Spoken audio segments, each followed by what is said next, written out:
ఈ మధ్య కాలంలో రాజకీయ నాయకులు గత 20, 30 సంవత్సరాలుగా ఎట్లా తయారయ్యారంటే, అవతల వాళ్ళ మీద బురద జల్లడం అనేది మాత్రమే తమ రాజకీయం కింద పరిగణించుతూ, జరుగుతున్నటువంటి విషయాలను పక్కన బెడుతూ, ప్రజల్ని ఏ రకంగా మభ్యపెట్టాలి? అవతల వాడికంటే నేనెట్లా బెటరు?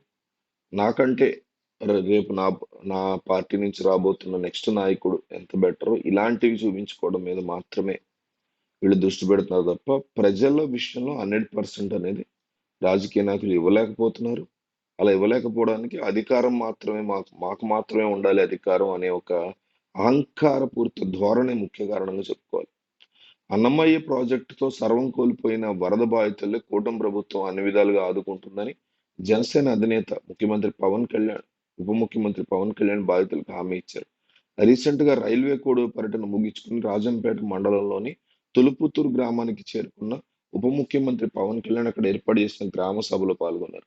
ఈ సందర్భంగా అన్నమయ్య ప్రాజెక్టు కారణంగా సర్వం కోల్పోయిన వరద బాధితులు ఉప ముఖ్యమంత్రి పవన్ కళ్యాణ్కి వారి గోడు వినిపించుకున్నారు.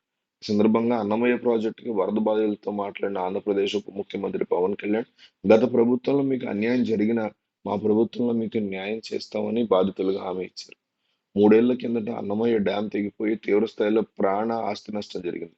అయినా ఇంతవరకు అప్పటి జగన్ ప్రభుత్వం బాధితులకి పునరావాసం కల్పించలేదని బాధితులు ఉప ముఖ్యమంత్రి పవన్ కళ్యాణ్ చెప్పారు. గత వైసీపీ ప్రభుత్వం తప్పిదాల్ని తెలుసుకోవడానికి జిల్లా కలెక్టర్ ఆధ్వర్యంలో ఉన్నతాధికారులతో ప్రత్యేక కమిటీ ఏర్పాటు చేస్తామని, మరోసారి వరద గ్రామాల్లో ఆ కమిటీ పర్యటిస్తుందని, ఆ సందర్భంలో ఈ కమిటీ ఎందుకు వచ్చి మీ సమస్యలు వివరించాలని కమిటీ ముందుకు వచ్చి మీ సమస్యలు వివరించాలని ఉప ముఖ్యమంత్రి పవన్ కళ్యాణ్ బాధితులకు చెప్పారు. అన్నమయ్య డ్యాం తెగిపోవడంతో ఇంతకాలం ఇబ్బందులు పడిన బాధితుల్ని కూటమి ప్రభుత్వం ఆదుకుంటుందని, గత జగన్ ప్రభుత్వంలాగా మేము నిర్లక్ష్యంగా వ్యవహరించమని బాధితులకు ఉప ముఖ్యమంత్రి పవన్ కళ్యాణ్ హామీ ఇచ్చారు. రాజంపేట ఎమ్మెల్యే 300 ఎకరాలకు పైగా ప్రభుత్వ భూమిని కబ్జా చేశారని ఆ ప్రాంతంలోని ప్రజలు గ్రామ సభలో బహిరంగంగా ఉప ముఖ్యమంత్రి పవన్ కళ్యాణ్ ఫిర్యాదు చేశారు.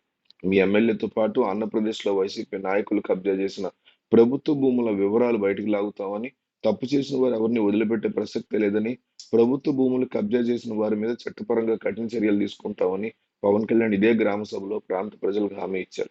ఈ సందర్భంగా కూటమి పార్టీ నాయకులు అన్నమయ్య ప్రాజెక్టు బాధితుల వివరాలని ఉప ముఖ్యమంత్రి పవన్ కళ్యాణ్కి వివరించారు. పవన్ కళ్యాణ్ జగన్ గురించి రకరకాల వ్యాఖ్యలు చేస్తున్నారు.